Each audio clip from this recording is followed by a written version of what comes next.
चलिए, आज बहू की विदा ये एकांकी संचय में से विनोद रस्तोगी जी ने लिखी हुई एकांकी का विवरण करते हैं, पढ़ते हैं कि इसमें क्या दिया है। हमारे समाज में कई बुराइयां हैं। उन बुराइयों में से एक बुराई है दहेज। ये जो एकांकी है ये दहेज प्रथा के विरोध में लिखी हुई बहुत ही अच्छी एकांकी है। जिस एकांकी में दहेज के विरोध में तो लिखा भी गया है, परंतु अंत में इसमें किस तरीके से दहेज न लेते हुए भी बहू की विदा होती है यह भी बताया गया है। बहू की विदा, विदा इस शब्द का अर्थ क्या है वो भी मैं कईयों पता नहीं होगा उनको बताना चाहूँगी कि नवविवाहिता जो होती है उसे पहला सावन बिताने के लिए उसके ससुराल से मायके ले जाने के लिए कोई ना कोई आता है, भाई, पिता या गांव के कोई भी बुजुर्ग व्यक्ति, चाचा, कोई भी आकर उसकी विदाई करने के लिए आते हैं ससुराल में। और फिर वो पहला सावन अपनी सखी सहेलियों के साथ खुशी से मनाती है। उसी बहाने वो अपने गांव में लौटती हैं, उसी बहाने वो अपने माता पिता से मिलती है। तो ये एकांकी हमें हमारी संस्कृति भी बता रही है, परंतु यह भाष्य भी कर रही है कि दहेज प्रथा कितनी बुरी है। चलिए, मैं इस कथा में क्या है वो आपको बताती हूँ। कथा के जो पात्र हैं, कथा या एकांकी के जो पात्र हैं वो है जीवनलाल, राजेश्वरी, रमेश, कमला और प्रमोद। जीवनलाल इस पात्र जो है इस एकांकी में वही है जो लालची हैं, लोभी हैं और वही चाहते हैं कि कमला की विदा तभी होगी जब उन्हें दहेज मिलेगा। अब दहेज उन्हें क्या चाहिए? 5,000 रुपये नकद का दहेज उन्हें चाहिए। 5,000 रुपये नकद दहेज देने के बाद ही वो कमला की विदा पहला सावन बिताने के लिए करना चाहते हैं। प्रमोद जो कमला का भाई है वो उसे लेने के लिए आया हुआ है, परंतु जीवनलाल जो है वो अपने बहू की विदा नहीं कराना चाहते। राजेश्वरी जीवनलाल की पत्नी है, परंतु वो उसके विचार एकदम जीवनलाल से अलग है। उनकी भी अपनी बेटी है, इसलिए वो चाहते हैं या राजेश्वरी चाहती है कि बहू की विदा करानी चाहिए। वो दहेज की लालची नहीं है। अब प्रमोद अपने बहन को लेने आया है और जीवनलाल ने साफ साफ कह दिया है कि बिना दहेज के मैं कमला की विदा नहीं करूँगा। सबसे पहले यहाँ पर कीवर्ड है अपनी सामर्थ्य के अनुसार जितना भी हो सके हमने दे दिया। फिर भी अगर ये प्रमोद का वाक्य है, इसमें सामर्थ्य का क्या अर्थ है? सामर्थ्य मतलब क्षमता। हमारी क्षमता के अनुसार हमने आपको शादी के दौरान विवाह के समय पर जो देना है वो दे चुके हैं। अब फिर भी अगर आप चाहते हो, अब प्रमोद एक बहुत अच्छा सुसंस्कृत लड़का है, भाई है, वो फिर भी बहुत अच्छे से बात करते हुए जीवनलाल को कह रहा है कि फिर भी अगर आप चाहते हो तो, मतलब कि वो देने के लिए राज़ी है, लेकिन अभी तो विदा करा दीजिए, बाद में हम ले आएंगे, ऐसा उसका कहना है। जीवनलाल इस पर उसको कहते हैं कि जब हमारी बिरादरी में बिरादरी के लोग जब बारात लेकर आए थे तो उनका स्वागत भी अच्छा नहीं हुआ, हमारी नाक कट गई है, हमें मन पर बड़ा घाव पड़ा है, घाव के लिए मरहम भेजिए। ये दूसरा की सेंटेंस है, घाव पर मरहम चाहिए। घाव मतलब उन्हें जो चोट लगी है, और चोट किस बात की लगी है कि जितना दहेज नहीं दिया है, वो दहेज न देने की चोट लगी है। मरहम क्या है? मरहम यहाँ पर दहेज है। 5,000 रुपये नकद मरहम है। चोट पर मरहम, चोट दहेज न देना है और मरहम जो है वो दहेज 5,000 रुपये नकद है। और जीवनलाल कह रहे हैं जब तक ये मरहम हमें नहीं मिलता, हम या मैं, जो भी उनका कहना है कि जीवनलाल बहू यानी कमला की विदा नहीं करेंगे।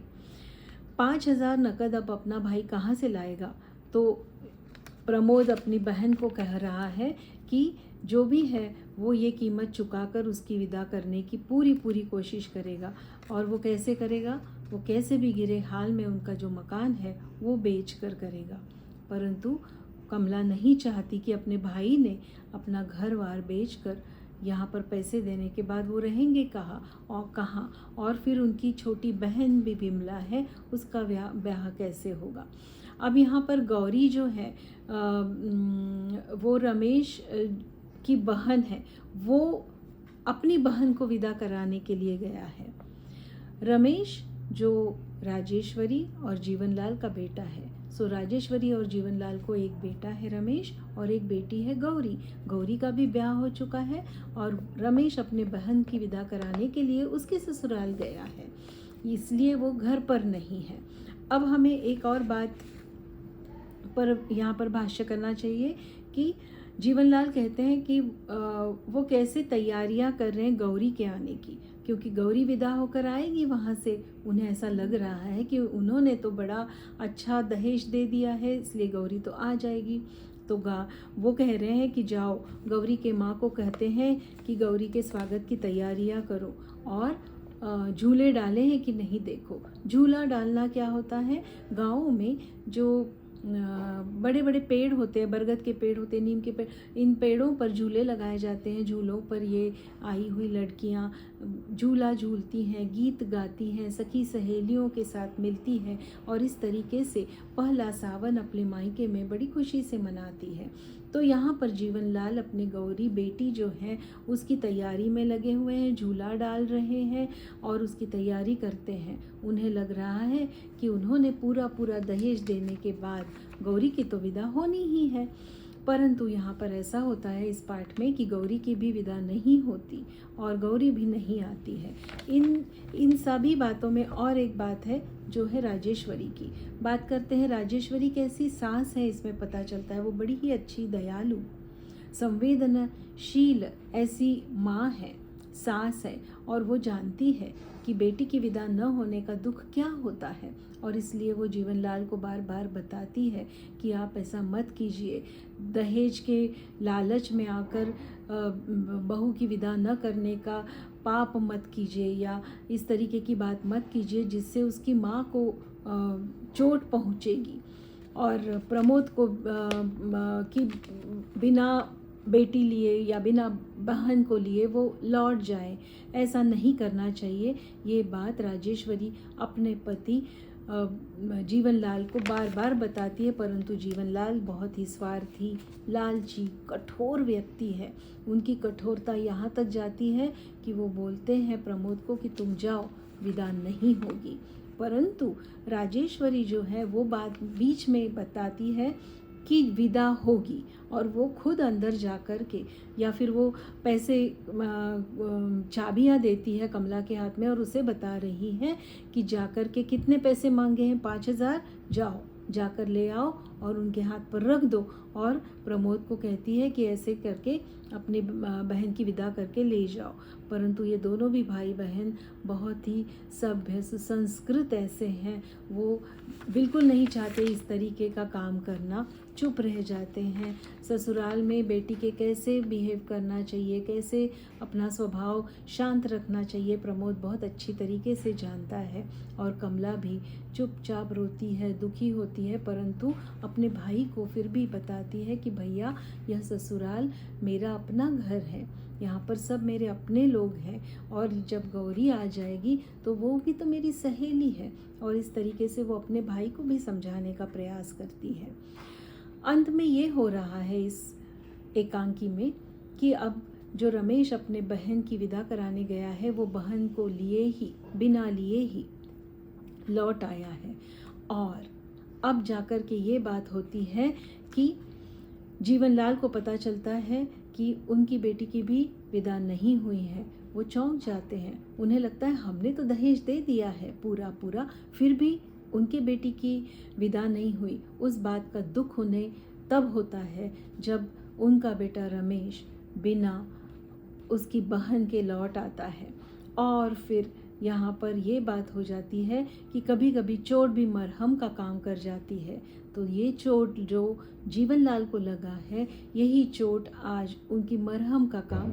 मरहम ऑइंटमेंट होता है कि अगर हमें चोट, कहीं घाव लग जाता है तो उसके ऊपर जो हम दवाई लगाते हैं उसे मरहम कहा है।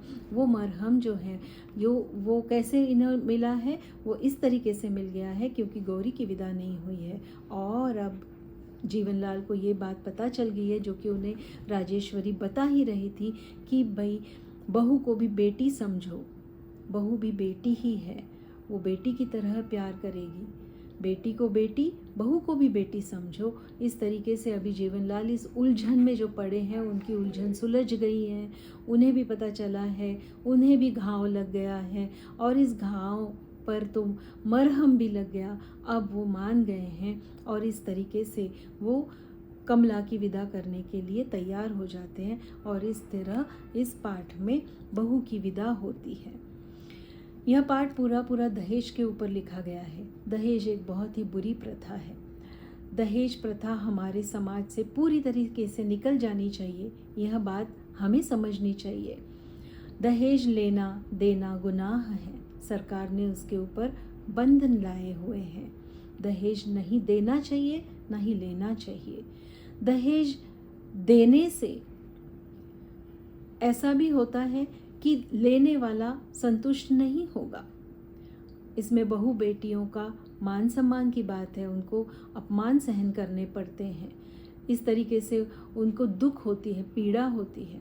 और दहेज इस प्रथा को बंद कराने के लिए हमने साथ में प्रयास करने चाहिए। ये बात जो है, दहेज पर अगर आपको टिप्पणी लिखनी है तो आपको ये सारे पॉइंट्स लिखने पड़ेंगे। दहेज प्रथा किस तरह बुरी प्रथा है ये भी बताना पड़ेगा। तो इस पाठ में आपने यह समझ लिया है अब तक कि कैसे इस एकांकी में जीवनलाल, राजेश्वरी, रमेश, प्रमोद, इन सारे पात्रों का काम स्वभाव है। साथ ही साथ में ये एकांकी किस पर आधारित है, इस एकांकी से हमें क्या सीख मिलती है, ये सब हमें पता चलता है। आप ज़रूर इस एकांकी को पढ़िए। इस एकांकी पर आपको और सवाल होंगे, ज़रूर मुझे बताइए, कमेंट में लिखिए और मेरा चैनल सब्सक्राइब ज़रूर कीजिए। All the best children.